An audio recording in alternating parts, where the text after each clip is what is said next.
Welcome to Hope Connection. What a joy to have you today. I am so excited about our guest today. This is a really, really important episode today. And I want you guys to meet Dr. Leigh Richardson. We are so glad to have you today. Thank you for having me. So her title is this, Brain Performance Specialist. Now that's a title right there. That's a mouthful. It is a mouthful. I had to write it down to make sure I said it correctly. So here's my first question. I kind of want to just dive in and say you're a member of our church. Yeah. You come to our 8:15 service, you and your husband both, and what a joy it is to have you as a part of Lover's Lane.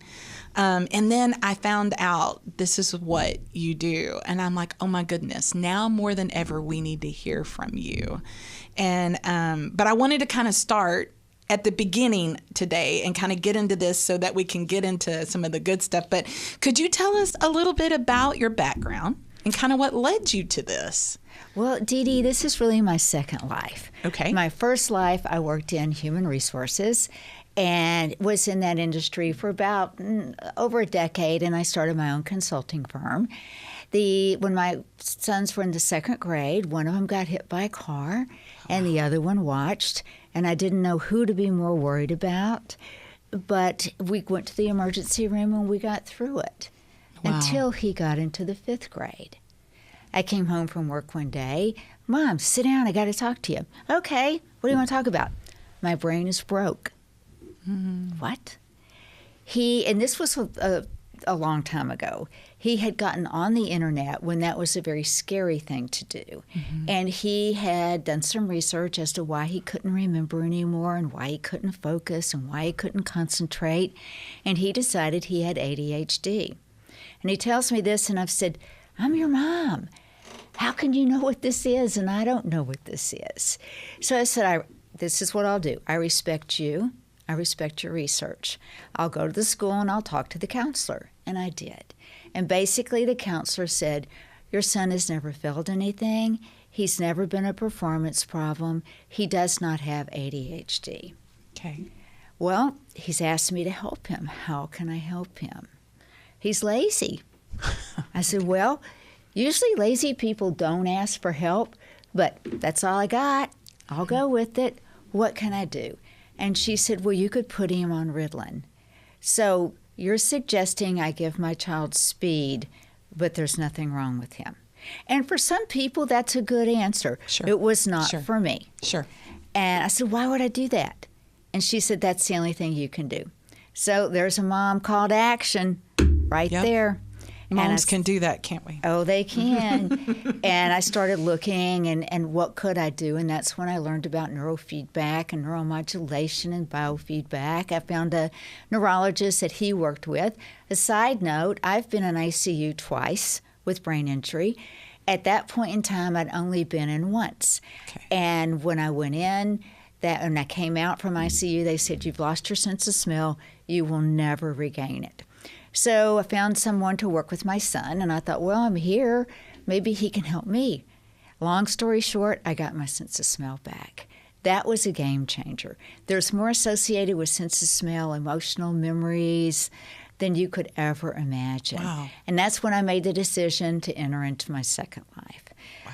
And I did that. I called him in one day, and I said, Dr. Walker, here's the deal. I figured out how I can get my didactic training done. I'm going to do my internship with you, and then I'm going to get board certified, and then I'm probably going to work for you. And that's exactly what happened.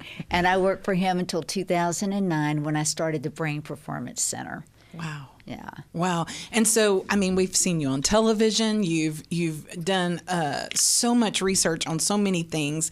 I looked you up. So I had to do some research because I was so excited when I read this about you. We see you in worship. You're this beautiful lady in worship, and you worship with us. And I'm like, oh, I was so excited when I read what you did.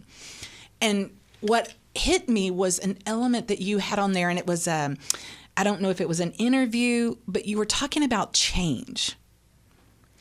And this really hit me because I feel like more than ever in the life event of our church right now, we're going through change. Absolutely. In our country, we're going through change. in the world. It feels like every single day there's change, and our brains sometimes don't handle that well. We're creatures of habit. I'm the worst at that. And so I kind of wanted you to talk through a little bit with us today about what does that look like? What do we do with change? What does our brain do? And why do we get so afraid of change? Well, that's a good question, Dee Dee, because anytime we encounter change, our brain goes through a lot of different changes. You got different parts of the brains that start changing the way they operate. You've got neurotransmitters going on.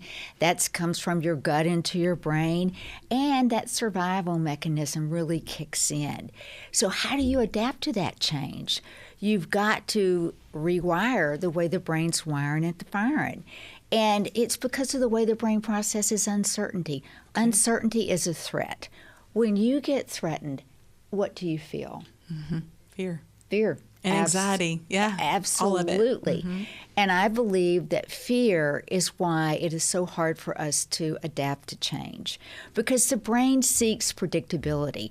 The brain likes to know what's coming and be able to predict it. And then you've got the amygdala. Okay. And that's the fear center. And anytime you're faced with an uncertain threat, man, that amygdala kicks in. It goes into high gear, and that uncertainty, that kicks in that autonomic nervous system. That adrenal gland starts kicking out that cortisol, and we start riding the roller coaster. Fight, flight, freeze. Fight, flight, freeze. So you've got to, and think about it. Anytime you're creating a change, we have a new pastor coming into this church. When I heard his name, Eddie, I'm like, Eddie, well, I like the name Eddie, but my brain had no clear prediction of what success would look like with Eddie. Right. So I don't know. He's from Mississippi, and that's that prefrontal cortex part of the brain. And that's where we reason and we plan. And that's where fear comes into play. And we start thinking about, failure and judgment. Was I judging Eddie because he was from Mississippi? I hope not. Right. But it was an automatic response. And our brain, our prefrontal cortex, we overthink the change. We focus on the potential failures, not possibilities. Wow, the victories that could be in front of us as well, huh? Absolutely. And you mentioned earlier, we were talking that you are a creature of habit. Mm-hmm. Most of us are. And that's the basal ganglia. Okay. And that's what controls those habits. That's the habit loop. And boy, does the basal ganglia resist change. Yeah, that's a lot of work if I'm going to have to change. And anytime we get uncomfortable, that changes our behavior. We start avoiding things. Oh, I don't want to do that today. Oh, I don't need to do that today. I can put that off. And then we go into, those habits, they tie into changing. Let's say you want to change your diet. You want to change your exercise. You want to change your spirituality. All of that. When you talk about change, that habit loop, not today, another day. So we get lazy. And our brain thinks about all the work it's going to have to do and says, not today. Yeah, okay. I mean, and that makes a lot of sense because that means I may have to work on me. And I'm in bad habits, or I'm at least in habits of survival. Well, and many times our brain creates the biggest barriers to our personal growth. Okay. Because it thinks about, what is it? It thinks about all the negative. If you do that, you've never done that before, Leigh. What if you do that and it doesn't go very well? Instead of thinking, wow, here's an opportunity. You have never done this before. You don't have anything to compare it to, so it's going to be good. Wow. Oh, my goodness. That's so much. So from a neurological, how's that, perspective, what happens when the brain actually encounters this change and you're in the midst of the change? There's nothing you can do about the change, but live in it. So how do we get ourselves into that place of dealing with, the anxiety or the fear? What do we In my world, we pray. And that's a good place to start. There's no doubt about that. But, there are things that I always say, you need to have a plan. Okay. Have a plan, work a plan. Have some strategies. And with change, start small. Okay. We all come bursting out of New Year's Eve, and we have these New Year's resolutions, and we want big change. and that prefrontal cortex is, you're using all my energy just thinking about it. I don't think so. So instead of saying, I'm going to go to the gym 6 times a week, I'm going to work out for 2 hours every time I'm there, start small. Okay. Go to the gym 3 times a week. Work out for an hour. Okay. And because your brain can, I can do that. Okay. I can do that. Okay. One of my favorite strategies is habit stacking. Okay. And that's because that basal ganglia links new behavior to established routines.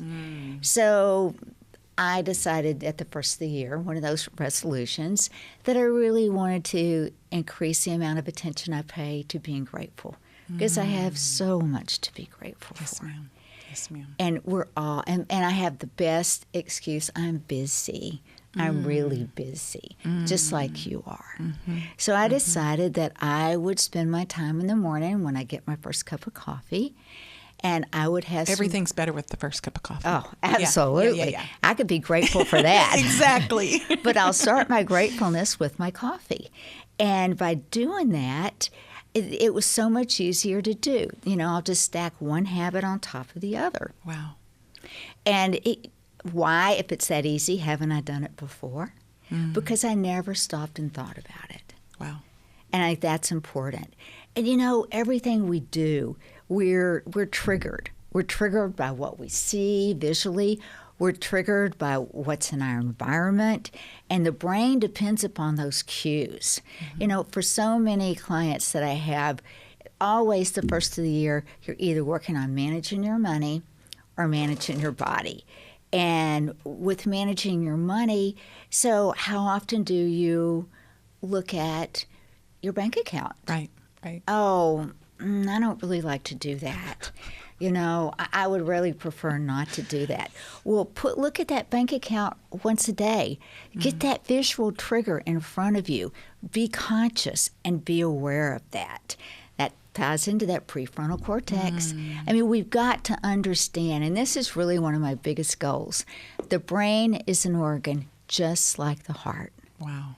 And if you think there's something wrong with your heart, how long does it take you to pick up the phone and get an appointment with a cardiologist? Not very long. If you wake up one morning and, I just don't know if I can do this today. I'm just anxious. What happens?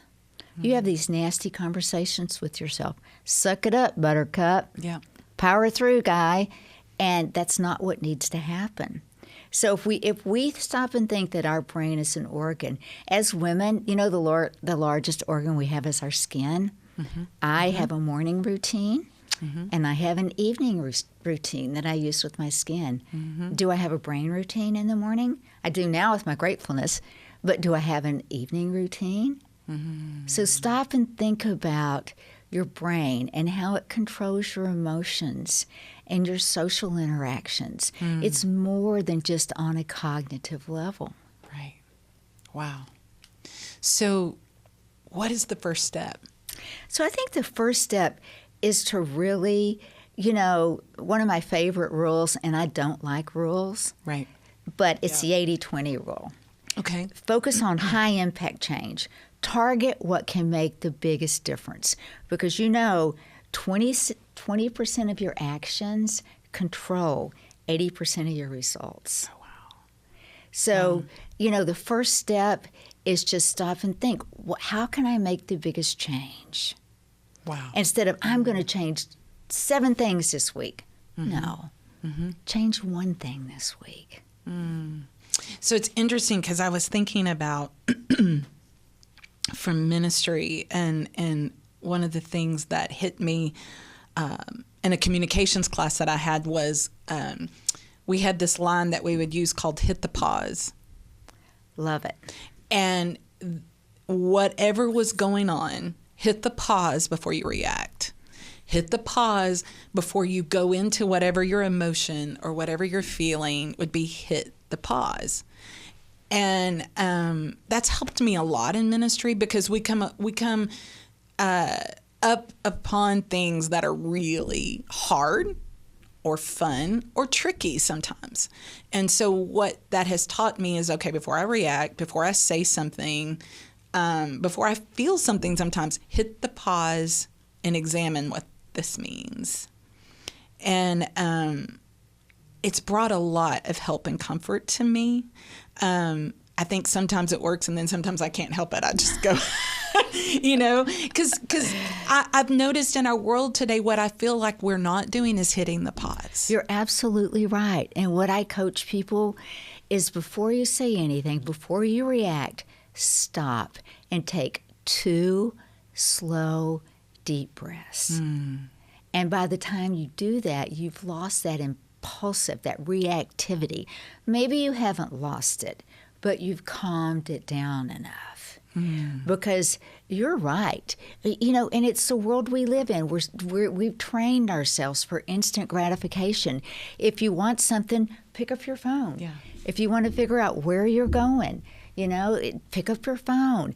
If you want feedback on what you put on Facebook, right, pick up your phone. It's that instant gratification. And we've got to slow that down. Just stop and breathe. We all have to breathe. Yes, ma'am. And sometimes it feels like, too, that we react so quickly out of our fear and our anxiety, or whatever that emotion is for us. And we know that all of that is okay. It's okay to feel what you feel. But most of all, what we've learned even in our faith is, what are you going to do with what you feel?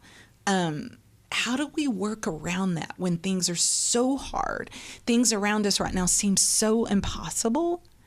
And yet, nothing, we're taught, is impossible with God. Wow. And yet my brain cannot sometimes go, okay, I'm not sure where we go from here, which I also know is a point of faith.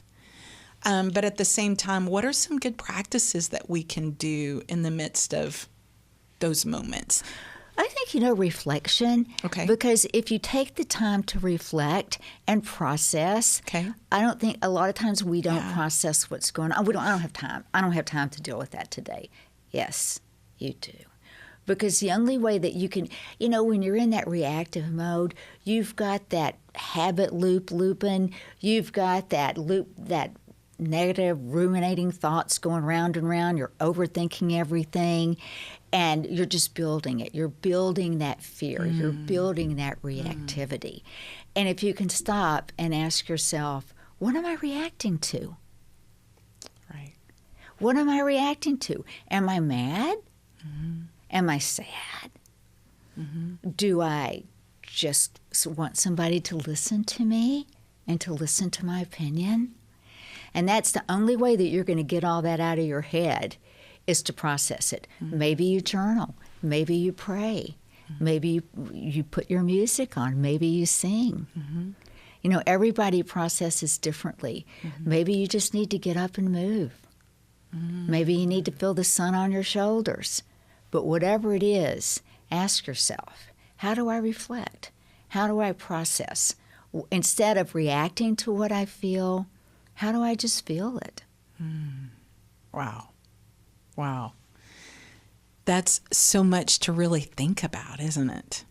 And in the world we live in today, where I feel like every social media post we see, everyone that's in a conversation with me starts out usually, we've been in finishing out a series about what it means to be happy. And I made this comment the other day that I never have someone ever walk up to me and go, I'm so happy. Most of the time I have someone that walks up to me to tell me everything that's wrong. Yeah. And usually it's out of frustration or fear or sadness, because there is change that we can't control, and there is change that we can. But it still seems to just get so intertwined and so messed up, which is where I feel like we are today. It's like we cannot get along if we don't just completely feel the exact same way or But see the same thing. Dee Dee, what we can do is we can focus on what we can control. There you go. And what you can't control, let it go. Yes, ma'am. And where do we spend most of our time focusing? On the things that we absolutely cannot control. So how do we change that? Well, I think prayer is a really good first step towards that. And I think the second is create some self-awareness. Pay attention to what's going on inside your head. Catch yourself. Yeah. A lot of times, working with clients, coaching them, I'll catch myself. Take a deep breath. The pause. The pause. It's the pause. Yeah. It's the pause button. There you go. You knew the answer to that all along.